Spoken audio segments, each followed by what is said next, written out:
Hello, student. Welcome to economics class as usual. Today we are going to see one of the theories that make up the study of economics as a discipline. Economics, as other science subjects, is full of theories and concepts that try to give us an information about how people behave toward resources. The theory today is theory of production.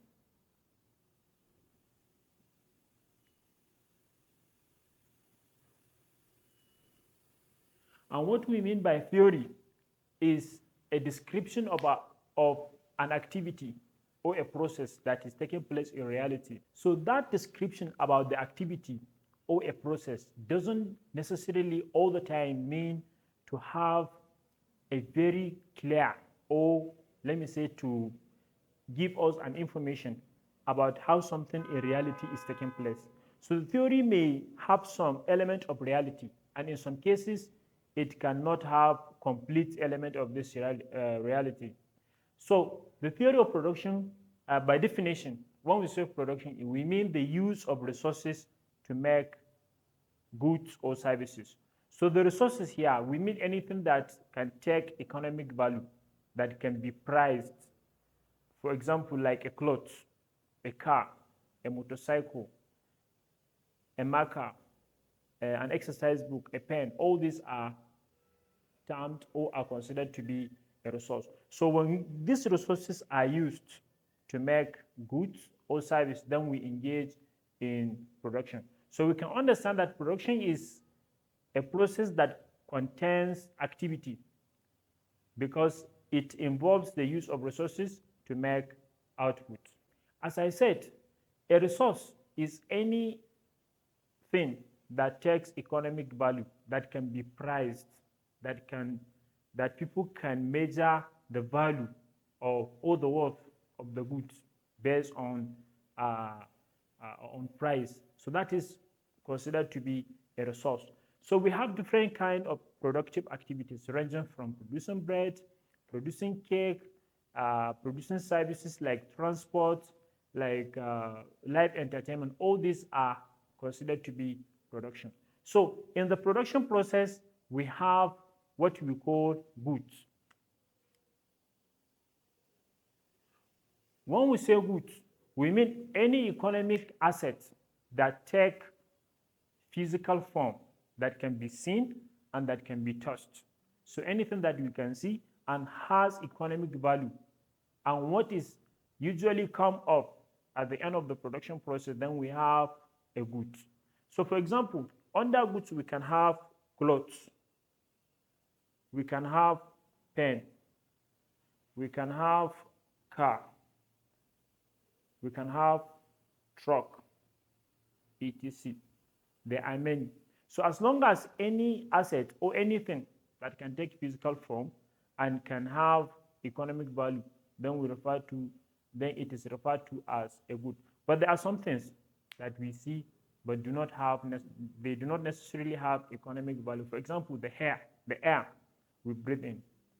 This takes, even though it doesn't take physical form, but we feel it. But nobody pays for the air they are breathing in. So as we have seen, a good is anything that takes physical form and can be stored and can be used for consumption or sometimes can be used for production. Now, these goods are classified into two. There is what we call consumer goods and capital goods. So the first one, which is consumer good, we mean they are the goods that are specifically designed for use by a final consumer. For example, here like clothes. When you buy clothes, you don't buy them for the production of anything. You just buy them and you use them. So as you use the clothes, you are consuming them because over time they will turn out to be fading or they can even tear. So this is an example of a consumer good. Then we have pen here. So you can use pen as a consumer good, because when you buy it, it's specifically for consumption by a final consumer. So what we mean by a final consumer is the person or an individual that buys the good and use them immediately without even using them to produce goods and services.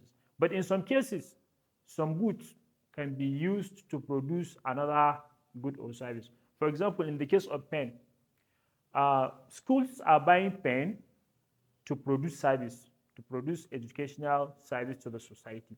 So in that sense, the pen is considered to be a capital good because it is used not for consumption in that sense, it is used for the production of a service. But for an individual person like you or me, we buy pen for our personal or private use. So we do not produce any good or service with it. Then the next example is car. This one also is considered to be a consumer good because when you buy it, it depends on your purpose. You can buy it privately or personally to be transporting yourself, to be moving yourself from one place to another. But in some cases, people buy car to use it for transporting people from one place to another just to make money. So in that case, we consider it to be a capital good. Then in the second classification of goods, as I said, we have capital goods. We mean they are the goods that are used for the production of another good or service. So, as I said, some goods are difficult to differentiate whether they are consumer goods or capital goods, depending on the purpose of their purchase. So, but there are some goods that are used, or when we see them, we know that they are not used for any for any consumption. For example, the drilling equipment.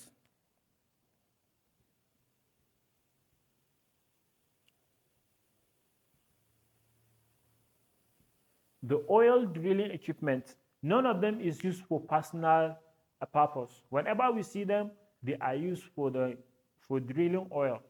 So these ones are considered to be capital goods. Now, as we have seen in the definition of production, it is not only goods that is produced, but also service. So what do we mean by service? When we say service, we mean it is an effort that is rendered to an individual or a group of individuals which is paid for. So whenever an activity is being performed to somebody and at the end is being paid for, then we consider it to be a service.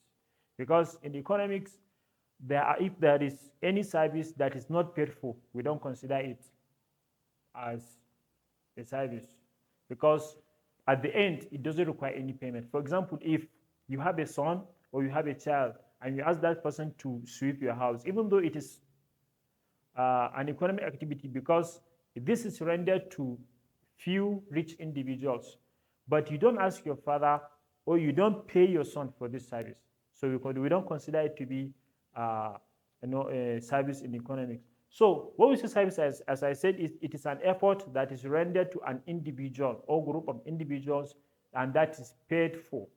Now, as we have seen the definition of service, then there are some services that can be performed with the support of a product. That means without the product, they cannot be rendered. For example, in the case of satellite installation equipment, if an individual buys a decoder and other equipment, so without this equipment, the expert cannot come and install them so that the individual can view the channels. So what I'm trying to say here is there are some services that need products in place before they are performed. But in the case of hairdressing, you as a customer, you don't need to bring the equipment to the hairdresser before your hair is being taken care of. But in some cases, some people, especially the men, of course, can buy clipper, they can buy comb and other equipment so that when they go to the hairdresser, they will don't need his equipment so that they can cut their hair. But this is very few. The majority do not need the product before the service is being rendered. But in the case of installing an inverter equipment or a satellite equipment, definitely the product has to be there before the service is being performed.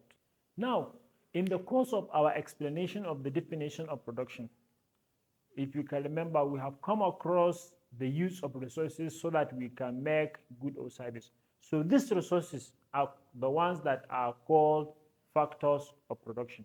In some cases, it is referred to as input.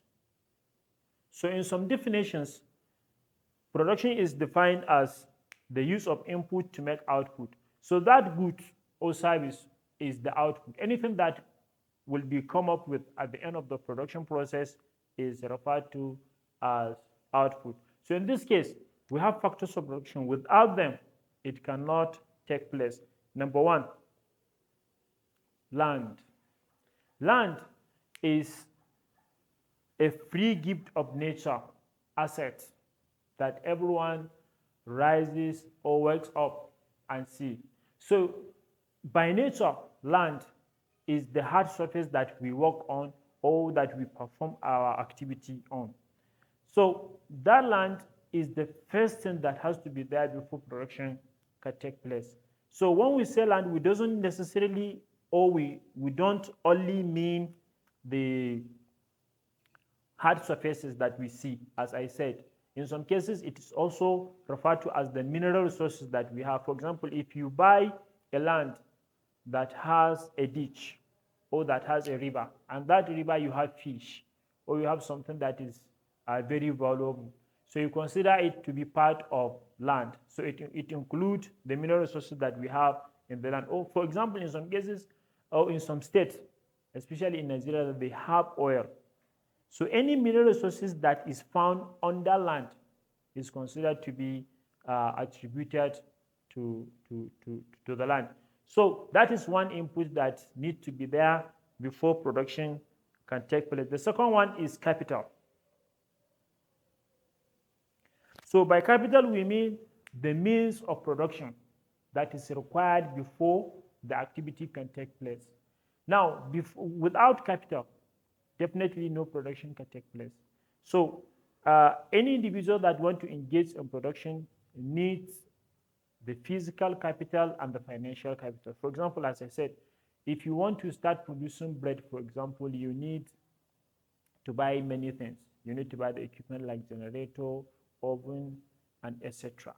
And you need to hire a place where you will be carrying out these activities. So that place, either you rent it or you buy it. So in any case, you need the land. And the money that you use for rental or for the purchase of the land is referred to as the capital, including the equipment that you are going to be using alongside to produce the bread. Now, the next thing is labor.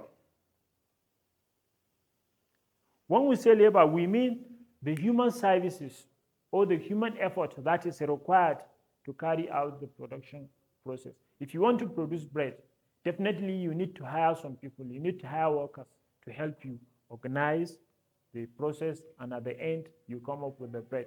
So without their service towards the process, definitely you alone, you may find it difficult to produce the bread. So there is another factor that is we call labor, and it is considered to be part of the process.